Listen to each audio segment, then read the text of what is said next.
Hello, everyone in podcast land. Welcome to this week's episode. Today, we are talking about an Apple rumor roundup for 2023. We talk about Microsoft breaking my heart with the Surface Duo 3. We talk about the Samsung Galaxy S23 and its Unpacked event on February 1st. And we have an honorable mention for the Steam ecosystem.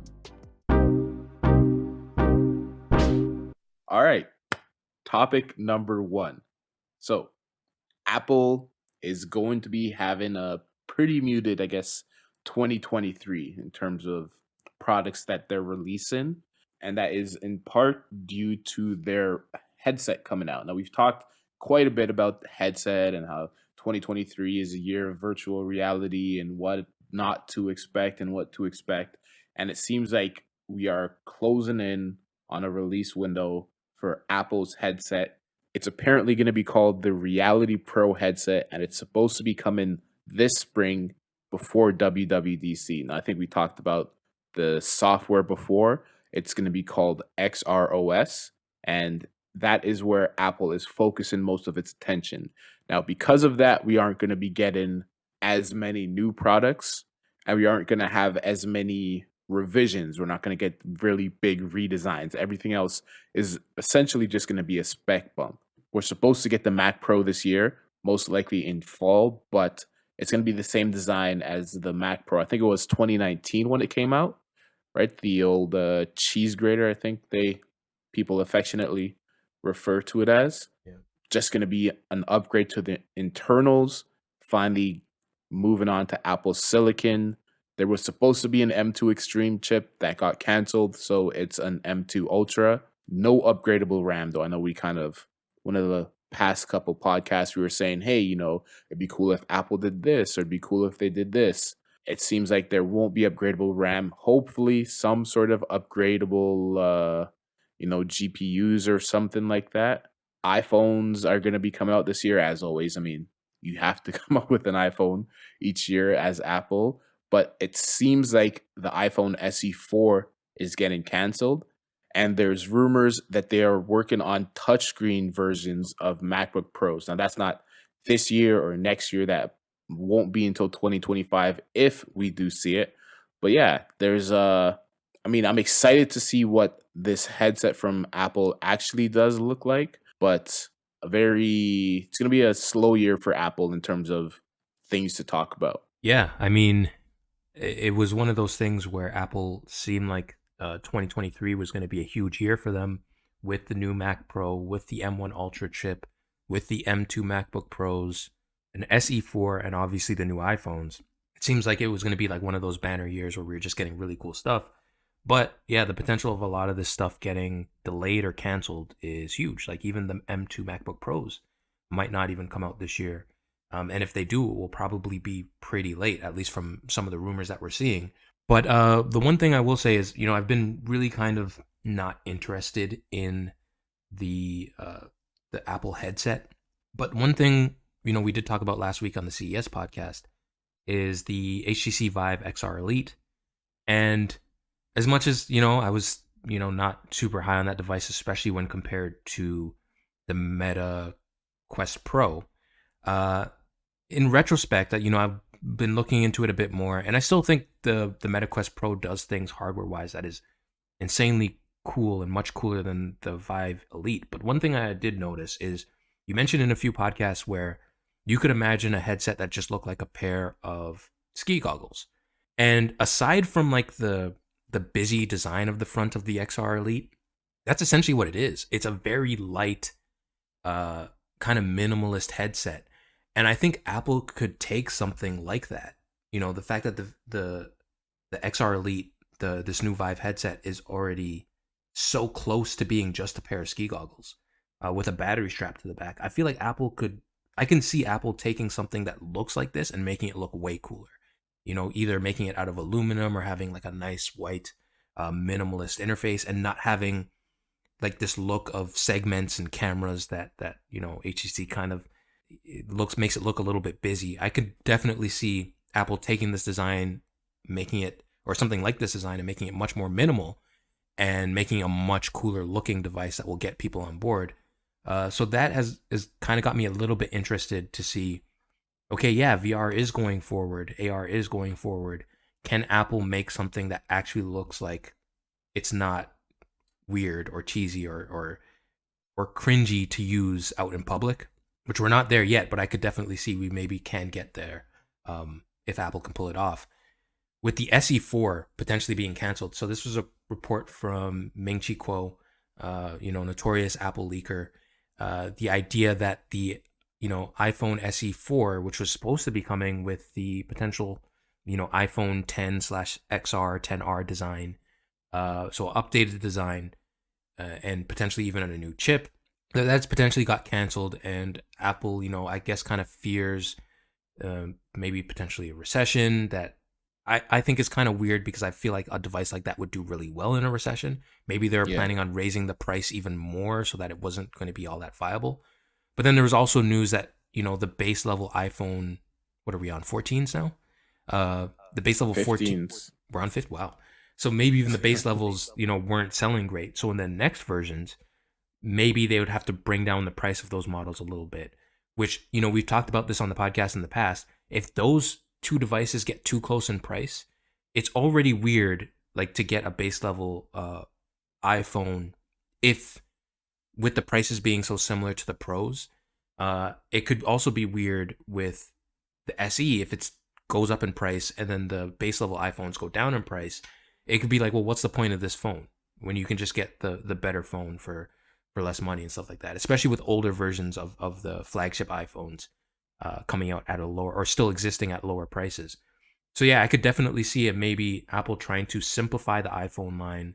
You have your flagship Pro line for the people who want the most expensive iPhones, but then you also have, the base level iPhones that can take a little bit of a step back in terms of price, maybe back to more normal pricing, and kind of get people more interested in that line of phones, which seems to have waned a little bit in the last few years.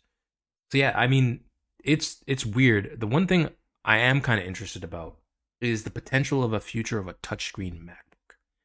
Now, we've talked on this podcast. I already think they've done it. I think the iPad Pro, specifically the 12.9 inch, has a great screen. It has the keyboard dock with an extra USB-C port. They're so close. It's just software that's holding it back. I'm like, how do you feel about the idea of a touchscreen MacBook? Do you think that they could just solve this problem by putting Mac OS on an iPad? Do you think they need to make a dedicated touchscreen MacBook? Do you think it could be better than what an iPad that's running Mac OS could already be if they just decided to do that right now? No, I think if they take their iPad Pro, the 12.9 inch, and they give it Mac OS, you don't need to make a touchscreen MacBook. Mm. Like, okay, yeah, it'd be cool if you add, I don't know, some sort of multi-touch. Maybe you can use a stylus on a MacBook. But unless the screen detaches, unless you can fold it flat, unless you can use it as a tablet, then you don't get the full functionality of having a touchscreen, Hmm. right? Like, what makes the iPad so useful is that you can lay it flat on a desk, you can use the screen just by itself, or if you have one of the millions of stands that are made for it, you could use it in a propped up, sort of like artistic easel version. So if you don't have that for a MacBook, then you're really missing out a lot of what you could do. Yes, okay, you can draw on the actual screen, and then the work that you're actually doing, whether it's editing PDFs or you're editing something in Photoshop, and then you can draw on the screen. Yeah, that'd be great. But it wouldn't be as useful as having a detachable screen. And I feel like they're gonna go this if they eventually do bring touch to MacBooks, which they're rumored to do for 2025.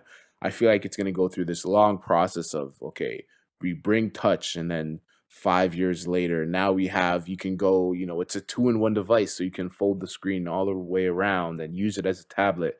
And then another 5 years, oh, you can detach the screen, and then we're exactly where we are now with iPads that have keyboards that you can attach to them, Yeah. right? Where they definitely have the technology to build a complete, like, two-in-one, a screen that detaches from the base, detaches from the keyboard, just like the Asus Z Flow or X Flow, just like Microsoft Surface Book. They have the technology to do it, Mhm. but because they don't want to cannibalize sales too much of, let's say, their iPads, they aren't going to build that device as a MacBook. And because they don't want to cannibalize their MacBook sales, they're not going to give Mac OS to iPads, which is kind of like at some point you're just going to have to make the all-in-one device that is both a laptop and a tablet. But I think they're trying to kind of draw it out as long as possible so they can sell as many MacBooks and sell as many iPads. Because whenever they do create that device, whether it be Mac OS on an iPad, whether it be a detachable screen for a MacBook, it's going to cannibalize the other one. So I think I mean, not I think, they definitely understand that. And so they're gonna hold on to this as long as they can. Well, I mean, I wonder if that we're at that point then where you kind of just need to combine the two. Because this is the thing. If you make macOS optimized for touch, chances are you're probably going to make it a lot like iPad OS. There's already a lot of similar features, including the App Store is now on both. Uh, Things like Stage Manager is on both. The settings menu is identical between the two. They're already taking half steps to combining the two. Maybe it makes sense to just go full board and, iPad is running Mac OS slash iPad OS and a Mac is running iPad OS slash Mac OS. And to get over the hump of potentially cannibalizing, let's just move to one line. Like the idea that you need both is great and for making money, but if they are worried about this recession, what could really get around it is okay, fine. We can make MacBook Pros and MacBooks cheaper, and you just get the tablet section, right? What you would traditionally have thought of as an iPad. And if you want the full featured thing, then you got to pay even more to get the keyboard dock and all the accessories and stuff like that, like the iPad Pencil or the MacBook Pencil. And essentially, you can make the barrier for entry into a MacBook Pro or even just a regular MacBook, whichever they decide to go with, cheaper. But when you build out the whole ecosystem and you start adding all these features in to make it a full-fledged MacBook Pro, it could potentially be even more expensive when you start adding in all those features. And then it keeps people recurring because instead of, okay, I only get a new MacBook every 10 years, maybe next 2 years you bring out a new keyboard dock that's even cooler and has more features and maybe even has more processing power with its, Infinity Fabric. Maybe you can find a way to join stuff that way. And then now you have people upgrading on a more consistent basis as opposed to every 10 years when, your computer starts to feel slow enough where you need to upgrade. But I don't know, do you think Apple will ever combine these two lines into one and still find a way to make them profitable? Or do you think they're going to be stuck in their ways as to, oh no, we want to sell people a MacBook and an iPad for forever? I think they'll still be stuck in their ways. Mm. Yeah, I think so. And I also, if I'm them, if I'm trying to think like Apple, I think if anything, it will be them bringing touchscreen to MacBooks because that's their more premium product, at least the pros. Hmm. Right? And like I don't see this coming to a MacBook Air. I see it specifically being a pro thing. And I think this is the next pro feature. This is the next thing that makes our laptop so expensive is our pro devices have touchscreen. You can use our Apple Pencil 3 with it and these brand new hover features and whatever marketing terms that they decide to throw around. I see it being something that comes strictly for the MacBook Pros, and I don't see them adding that much functionality to the iPads just because then it kind of cuts into their premium products. And it's like, well, what makes the MacBook Pros so premium if these iPads can do all the same stuff Yeah. that we essentially need to do? And if you think about it, right, like a lot of the stuff that people do from day to day who aren't, let's say, creatives, they can do on an iPad. So they don't need a MacBook to do most of their stuff. So if they had the same functionality, if they had the same software, most people would go with the iPad instead of the MacBook because most people don't need more than an iPad, or at least what Hmm. an iPad can do. And that's kind of like their iPads are so powerful now that it's like you're kind of shooting yourself in the foot, but not really because there's no touchscreen on MacBooks. Yeah. Well, I mean, in that case, then I would personally, if I was like running Apple, which obviously I'm not, but if I was, I would forego the MacBooks in terms of getting touchscreens. I would keep that separation in the mobile devices, and specifically target the iMacs with touchscreens. And even if you wanted to do a specific iMac Pro, and what I would try to do is I would try to make a Mac version of the Microsoft Studio. So, a Mm, kind of display that you can use as an easel, and then bring in Apple Pencil support and bring in apps like Procreate and stuff like that. So then you can tell people, hey, if you want to draw on your iPad, great. Your iPad's great for that. If you want to do real professional work on your MacBook Pros, it's going to be consistent. But if you want to bring that drawing experience and that, workflow to a much more powerful desktop experience, well, then we're going to be making the best version of that in something like the iMac Pro that's going to have the best screen, Apple Pencil support.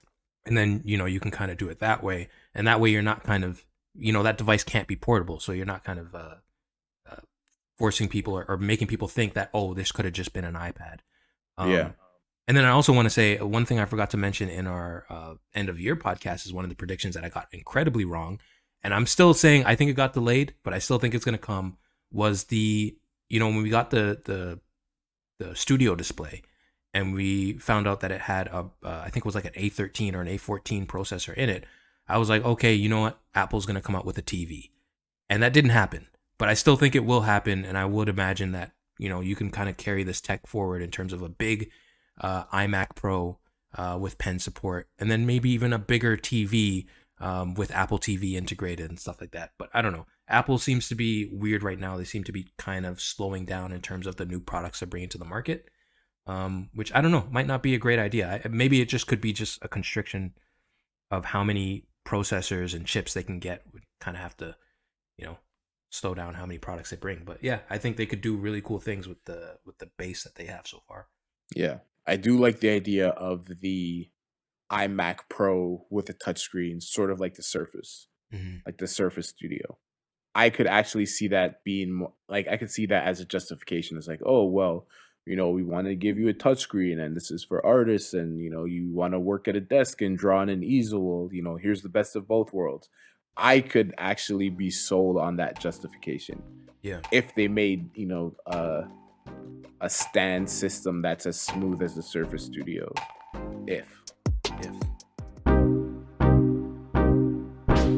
Speaking of Surface products, one Surface product that is not very popular but I absolutely love seems to have been canceled or changed, and I am very, very, very sad about it. So, a product in the past we've talked about both iterations was the Surface Duo 1 and the Surface Duo 2.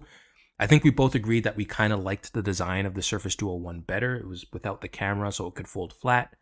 But a lot of the more popular opinion from tech reviewers and YouTubers out there was that the Surface Duo was just not the right device, especially in the age when something like the Galaxy Fold came out and people really loved that. Um, the Surface Duo just wasn't doing it for people. So, in case of anyone who's not aware, the Surface Duo was a line of phones, quote unquote, from Microsoft that carried the Surface name and were touchscreen devices that ran Android. And what it was two distinct screens that were folded together and with a hinge, a really nice hinge, in a very minimalist kind of nice device. And the way the hinge worked was that it was a 360-degree hinge, so you could fold it flat and have both screens like open up, almost like a book. But then you can close it completely to where you had no screens and it was just kind of like a nice glass device, very minimalist. Weren't really distracted by what was going on with the screens because it was closed. You couldn't really see anything. But then you can fold it all the way the other way, where you could just look at one screen at a time and kind of hold it like a regular phone. But one of the reasons why I really love this device was that it allowed for real multitasking in a dual screen device. Unlike something like the Galaxy Fold, which was one soft screen that folded, you kind of had to just drag Windows to one edge of the kind of phone that turned into a tablet, and it was like these really small screens that it wasn't really great. It didn't look great for multitasking. I know people really enjoyed it; they got a lot of work done, and it was kind of cool and futuristic. But to me, it was kind of like a step backwards in terms of the screen tech on the inside. It was a flexible OLED that had a lot of durability issues in the beginning and still to this day has a lot of durability issues. But what Microsoft did was they just made a really cool minimalist device that had two separate screens that didn't have any of those durability issues, and was, in my opinion, much better for multitasking with the two separate screens. The biggest issue, and I think this is something that Microsoft seems to have missed, and I don't know who didn't tell them that this was the actual issue, was one, the price. It was way too expensive for what it was. And two, Mhm. the software. The software was a big problem. Like, it just wasn't working as well as it was advertised. And they had two attempts at this, and they both failed because of those reasons. But for some reason, I think someone at Microsoft decided that the real issue was the two separate screens. So the idea is that potentially, if a Surface Duo 3 does come out this year, it's going to be more like the Galaxy Fold and less like the Surface Duo 2 in terms of the fact that it's going to have one soft folding screen as opposed to two independent screens. And like I said in the intro, that kind of breaks my heart because I thought they got the folding devices right, in my opinion. But I don't know. From your perspective, how do you feel about this idea of the potential Surface Duo 3, one, either coming out and existing in the first place, and two, making the change to a more Galaxy Fold type device as opposed to the device that it was before? Do you think that was the right change for them to make? And do you think that maybe Microsoft might be a little bit delusional here? Maybe they're not realizing what the original issues with the product was to begin with? I don't think it's gonna come out this year. Hmm. I think it's gonna come out next year, and I think they're making the wrong decision. I agree with you. I like the original form factor of it, and it's a shame that they're just copying what Samsung did, or they're Hmm. copying what Vivo did, right? We have enough foldables that are, let's say a single screen on the outside. You open it up, and it's a folding glass panel on the inside. I really wish they would have stuck with what they did with the original one more. I think when they went from the Fold 1 to the Fold 2, I think a lot of people said that they liked the hardware of the Fold 1. The complaints weren't with let's say, the complaints weren't really with the design. It was more so, like you said, the software just didn't work well. Yeah. And then with the Fold 2, or not Fold 2, with the Duo 2, they're like, all right, we're going to change up the hardware a bit. One thing that was great about the first version was that the back was completely flat. So there's no camera bump on the back. So you could fold it completely closed and it was extremely thin, or you could fold it all the way back on itself 360 degrees and it would be thin also. They decided, oh, people want to take better cameras. That's what the big problem was with our phone, not the software that was garbage. So they put a big camera bump on the back, and it's like you lose that whole 360-degree hingeness of it. I think if they could somehow go back to the original version, but just better software, and even if they want to do a folding screen on the inside, I'm okay with that. Hmm. Although you wouldn't get the 360-degree hinge.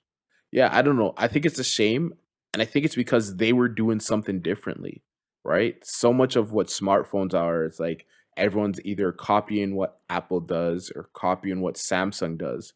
And then all these phones kind of start to mold and meld together into the exact same phone being put out by different companies. Yeah. And yes, we have foldables, but they had a very distinct, different kind of foldable. And I think if they did in fact copy what Samsung's done with their Z Fold series, I think we're missing out on something. And I hope that someone else takes up the mantle of the 360-degree hinge, no outside screen folding phone. Because yeah, I think there's a lot of stuff that's possible with that design that isn't possible with, the I guess the mainstream foldable, large foldable design. I'm not gonna say I'm heartbroken, but definitely, yeah, I'm sad to see it leave. If that design does end up leaving. Well, the one thing I do find kind of interesting here is this reminds me a little bit of the Motorola Razr, where even though they were essentially the first with the traditional folding flip kind of screen devices, the weird part is the reason why they were unsuccessful and something like the Galaxy Flip became one of the most successful devices for Samsung, and especially in the foldable space, was the fact that Samsung got the price lower. Samsung got the price lower, and they kind of perfected the design. They kind of got it as well as it could. But price was a huge aspect of that. And Razer or Motorola with the Razer phone, they just kept the price ridiculously high to the point where no one in the North American market really bought it. And they kind of had to leave the North American market. And I think this is something that Microsoft needs to understand. Like, I understand why most Surface products are overpriced, because they are. The Surface laptop, the Surface Studio especially, and even the Surface tablet, very overpriced devices, and it makes sense because they're running Windows and they don't want to compete with their OEMs. I get it. Fine. But the Surface Duo is an Android device. Even though I think it should be running Windows, it is an Android device. And they don't have any OEMs to compete with in this situation. There's no reason these devices should cost this much money. And if they do try to copy the Samsung Galaxy Fold, and it's still priced the same, it's still going to be a failure. It's still not going to be successful, especially if it's priced the same and also still has software issues. So, Mhm. yeah, I think this is Microsoft maybe not understanding why the original device was such a problem for a lot of people, and kind of focusing on the wrong issue. And like you said, just emulate the competition, which I don't think is necessarily a good idea. But I also want to ask you a question. I have always been kind of concerned, especially, working with a telecom company on the launch of the original Galaxy Fold and how much of a nightmare that was for people who pre-ordered the device, and then, the recalls happened, and, the durability issues. Are you as concerned with durability issues on folding devices as I am? Do you think that maybe we've gotten past the point where we don't need to be as concerned about them anymore? Or do you think we're still at the point where where flexible OLED screens aren't at the level where it can be at mass adoption, and people won't have their phones fail? I mean, I am not worried only when it comes to Samsung Mm, because this is like their third version of it. Or I guess they're going to be coming out with, well, no, this is their fourth the version. fourth, yeah. Fourth, sorry. Yeah, their fourth version of it. They're gonna be coming out with their fifth version of it. And, we had a very public showing of, hey, yeah, they did not do a good job on the first version, on their first iteration, but they've improved since then. So Samsung knows how to make flexible OLEDs. And I think for the most part, most people are sourcing their screens from Samsung. So Yeah. it's not like Microsoft is building these screens completely themselves, but they don't have an experience with these devices, with developing this. So I'd say I'm not as skeptical, I'm not as worried, but I still am because this is something new for Microsoft. Hmm. And I don't really know. Yeah, I'm not really sure what to expect from them. Samsung, yeah, they've got it down. I wouldn't be worried about Samsung's flexible OLEDs having durability issues, but for Microsoft, I am worried about that. Okay, on to topic number three. Samsung will be having their Unpacked event February 1st. We're expected to get their new flagship S23 phones, probably the S23, S23 Plus, S23 Ultra. They're going to be having an in person event again in San Francisco. I think this is their first in person event since 2019, I believe, since, the whole pandemic and then everyone was doing virtual events and now they're going back to in person. Now there have been some images that have leaked. We can link some of those in the show notes, but people are saying that it looks eerily similar to iPhones, right? It's a very flat side, a very flat screen on the front, so it doesn't, at least for what looks like the regular S23 phones. I'm sure the Ultra is still going to have the whole waterfall edge that kind of the screen rolls over the side of the phone. But the regular S23 phones, flat aluminum sides, a flat screen on the front, very polished look to them on the sides. They look like iPhones to me. It looks like they just completely copied iPhones, except for the cameras on the back. Now, as most of you probably know, throughout I don't know, I want to say for the last decade, cameras on the back of phones have been getting bigger and bigger, and then we have little camera bumps, and then now we have like massive camera bumps on the back of phones. It seems like Samsung is kind of taken a step back, and much like they did with their S22 Ultra, instead of having a large camera bump, they are just having the little individual lens modules protruding from the back of the phone. So you're not going to have a big bump. You're not going to have a big ridge like Samsung kind of made popular with their last version of phones, or I guess their last two versions of phones. So it's a more uniform back to them, which I personally like. If this ends up being what the phones actually look like, I like how they look.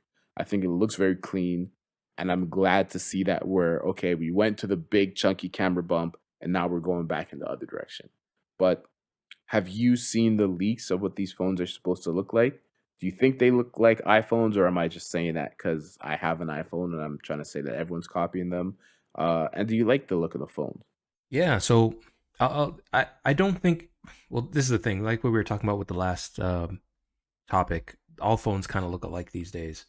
But I don't necessarily think these look like iPhones. I think these look like Samsung phones for the most part. They kind of have a similar design aesthetic, in my opinion, going all the way back to the Galaxy S6, with kind of like the rounded corners and stuff like that. And the design, personally, I think is kind of boring for Samsung phones. The Ultras still maintain the Note-like look, which is fine. It's nothing that interesting. And then the base levels kind of continue the, you know, kind of rounded but flat and designed from the past, and the hole punch camera and stuff like that. But I will give them credit with the rear facing cameras.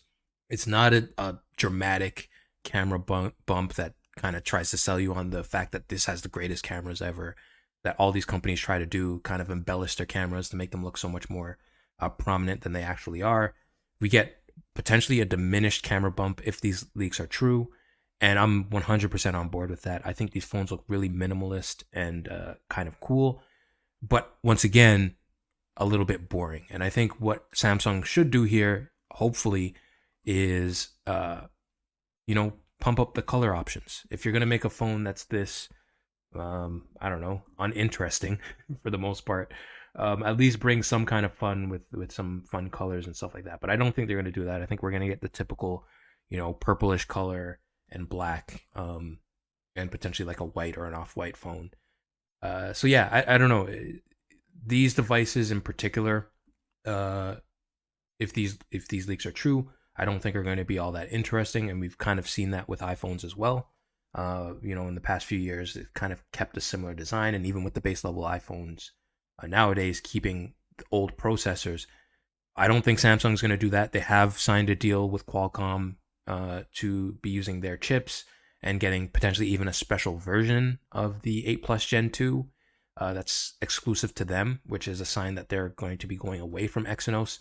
And also to European users, could be a sign that they are going to be using Qualcomm processors in Europe, which could be a huge get in the sense of not using the Exynos processors in Europe, which have in the past few years have been worse performers overall. So yeah, it's going to be interesting to see. But overall, I think the rear cameras and the minimized camera bump is the real story for these devices. I think that's a cool move from Samsung, especially, I want to call out MKBHD's awesome camera test that they did. But the one interesting thing about that is Samsung didn't really have much, didn't really make much noise in that camera test based on people's voting on the images. And I think that's kind of the sign that, Samsung used to be the best cameras in Android, but since Pixel came around, they've kind of been a little bit middling.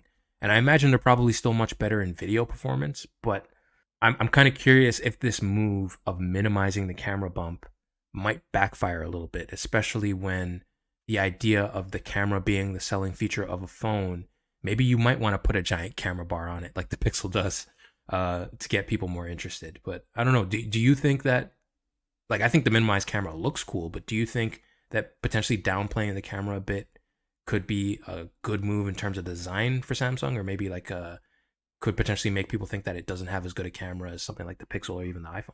I mean, I hope people don't think that. I hope people, but at this point, know that just because there's a big bump on the back of your phone, it doesn't mean that the camera is better. I hope, but who knows? Like, to be honest, I didn't even think of that until you brought it up. Mhm. That people say, "Oh, there's no camera bump on the back. This must not be able to take good pictures." Because everyone knows Samsungs have, the crazy 100 megapixel Yeah. camera, the 100x moon zoom. Like they know that they can do this, I think.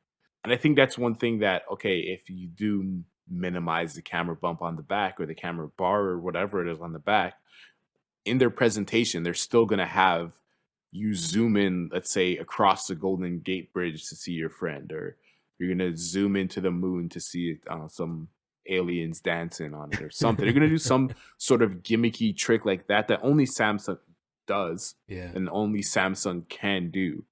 And I think in the presentation, in the commercials that they end up, showing for it, I think the camera features are going to be a big part of it, right? And yeah, I don't know. I hope people don't think that, oh, it doesn't have a big camera bump on the back, so it must not be able to take good pictures. I mean, I hope so too. I get reminded of something like the Xiaomi Mi 11 Ultra, which if anyone hasn't seen that phone, I recommend go checking it out. And even like other Xiaomi phones, where the camera bar and bump is so thick that it's kind of comical. And yeah, those cameras generally have really good performance, but I don't think that the giant camera bar is really all that necessary. But then it could also be a sign in these phones that, Samsung could be doing something that we kind of always wished phone makers would do. Whereas instead of having this camera bar that sticks out so much, if you need that space, kind of fill out the body and just put in more battery, which Hmm. who knows, maybe in these new phones we could potentially hear of the battery capacity actually going up, which is something we rarely see. We usually see the battery capacity going down in the past few years. Or maybe they could use that space to bring back a headphone jack. Yeah, is there any chance of that happening? I don't know. No, definitely not. Definitely not. Especially how well the Buds ecosystem is doing now. Mhm. Right? I think the Galaxy Buds are seen as pretty good headphones. They're not as popular as, let's say AirPods. Definitely not as popular, but I Yeah. think they're still fairly popular and they're seen as good. So there's absolutely no reason for Samsung to bring back the headphone jack. There's no reason for anyone to bring back the headphone jack. I mean, there's still a few companies out there that do make phones with headphone jacks, surprisingly. Yeah. But yeah, definitely not ever coming back. It's one of those things where every time I look at potentially upgrading a phone or getting a new phone, I always forget that headphone jacks don't exist anymore. And once again, it's something I still use almost every day. So the fact that I don't know. This is a question I have for you. Have you missed the headphone jack at all? Because I've never used a phone without one, so I don't know. Maybe it's just something you get used to. But do you miss it at all? Like, do you ever wish like, oh, I wish my phone had a headphone jack right now because my battery's dead? Yeah, Okay. definitely. Like I carry headphones with my dongle, with my lightning dongle attached to Mm, them for if some reason I just want to use headphones, just regular headphones. And it's not so much that my wireless headphones are dead. It's just sometimes it's easier. Like I don't have AirPods, I have old Beats Fit Pros, and sometimes it's just easier if I want to listen to something quickly. yeah. I'm in a crowded area or I'm in an office with other people. I don't like, I don't want to be the person who's blaring your music or video for the whole room to hear. And it's Yeah. sometimes it's just a lot easier. Like, all right, I have headphones. Let me plug them in quickly and then I'm good. But yeah, never ever coming back. And I guess our honorable mention of the podcast, Steam has they've been setting records when it comes to concurrent players on their platform. Now, over 33 million people were logged into Valve's gaming platform last weekend, breaking additional record for concurrent online users. Now, I'm sure a lot of this is, in part due to, okay, it was just the holiday season and people probably have a lot of new games that they bought that they're playing for themselves. I'm sure a lot of it is in part due to, hey, the Steam Deck has been doing really well. Valve gave a bunch of Steam Decks away, apparently. I don't know. I didn't hear from anyone who actually won it, so who knows if they ended up giving anything away. But just want to give Valve their props. They had a big 2022. Seems like they started off 2023 pretty big also. So yeah, just you know, congratulations to Valve and everything that they're doing. But as someone who's a Steam Deck fan, what are your thoughts on this? Are you surprised to see this? Were you one of the 33 million people who were logged in playing the game? Yeah, so actually this is interesting because at first, and I still am. Yeah, I am kind of surprised because we talked about it on the last podcast a bit as well. PC gaming, specifically building a PC right now, or even getting PC parts, or even a laptop, incredibly expensive right now. Um, and I think it's kind of become a barrier of entry for a lot of people, including myself, as someone who switched from console gaming to PC gaming almost 10 years ago now. I'm kind of at the point where maybe it makes sense to switch back, just because it's gotten so expensive. But you do mention something like the Steam Deck. I remember prior to the Steam Deck, I switched most of my game buying and game playing to services like GOG and the Epic Game Store because developers were getting a higher cut than they were on Steam.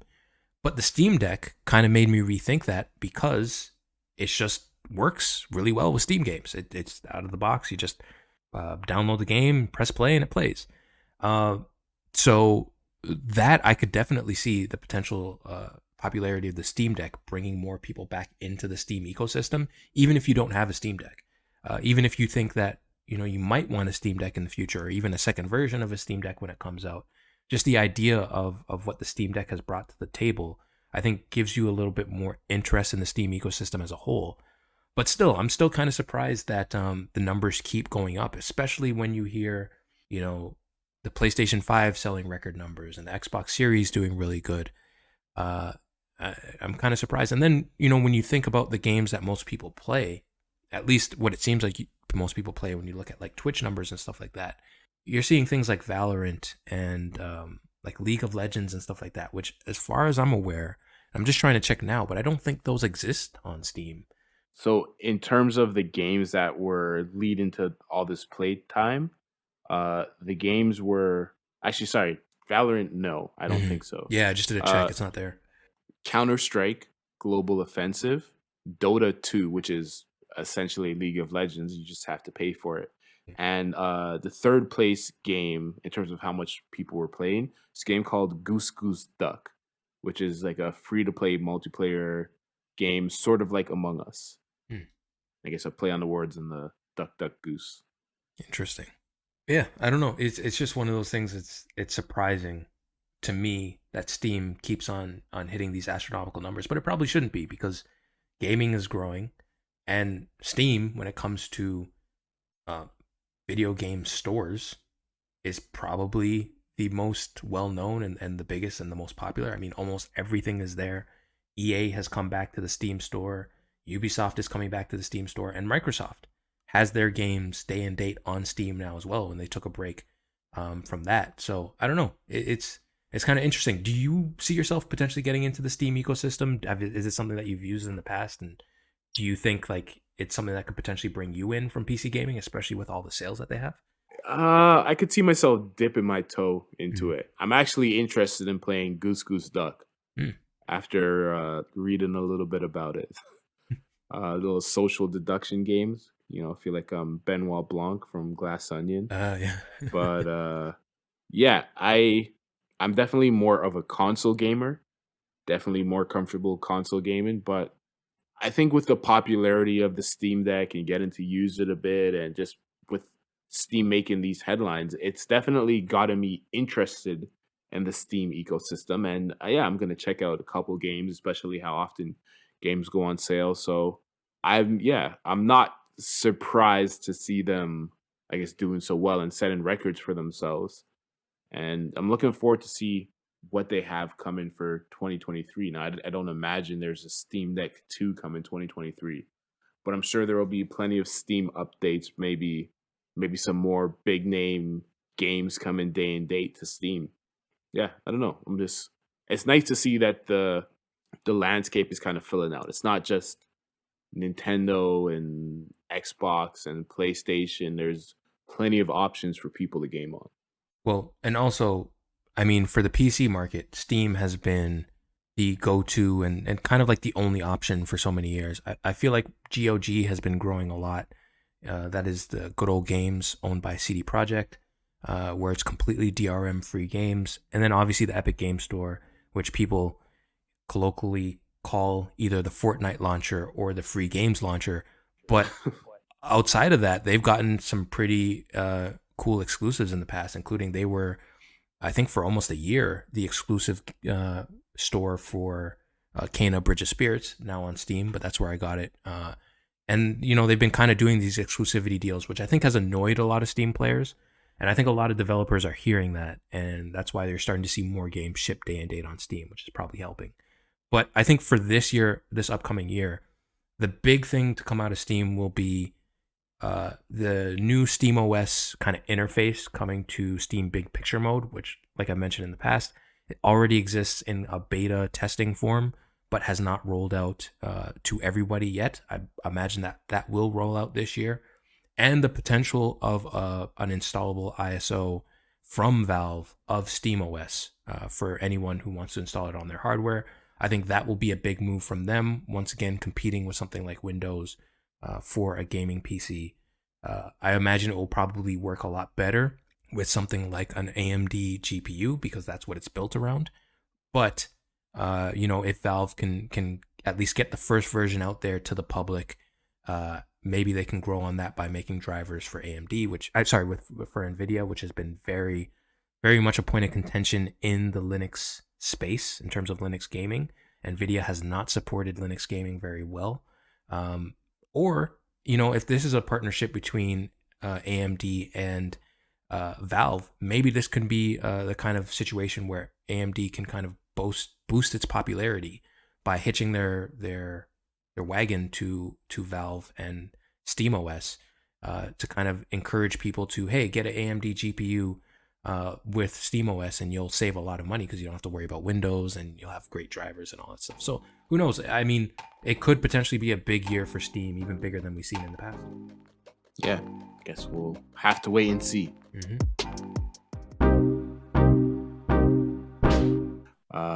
Any closing statements for today?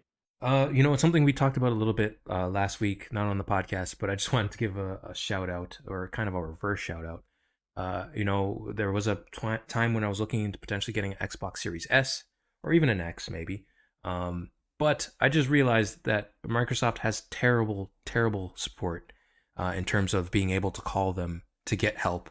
You kind of need to have a Microsoft account. And not only do you need to have a Microsoft account, but you can't actually call anybody. You have to request a call back. And some people have, said, oh yeah, they only call back it only takes a few minutes. But that is just so weird and so difficult. It's like impossible to get in contact with anyone if you need support right away. And to me, that's kind of like a big anti-consumer move, which for me has kind of blacklisted them for me getting a console from them. So yeah, as much as, we were just talking about PC gaming getting so expensive right now and kind of potentially going back into console gaming, I think right now, if Microsoft, continues this kind of anti-consumer lack of support kind of trajectory that they're on right now, I kind of find it hard to recommend or even think of getting a console myself, especially for someone, if I was recommending it to someone who wasn't super tech savvy. I could imagine this could be a really difficult way to get support. So yeah, I don't know. It's kind of like a big no-no on my part from Microsoft. I don't know why they're doing this, but they definitely have the money to have a full-fledged like call center that people can call and get support. I don't know why they don't do it. So you're a PlayStation guy now. Yeah, who knows? Maybe. I got to check. Maybe Sony does the same thing. If they do, you guys got to stop it. Yeah. PlayStation, we need a call center to make sure he's fully on the PlayStation side. Yeah. If you're listening, not busy making cars. Take it easy, everyone in podcast land. Catch you in the next episode.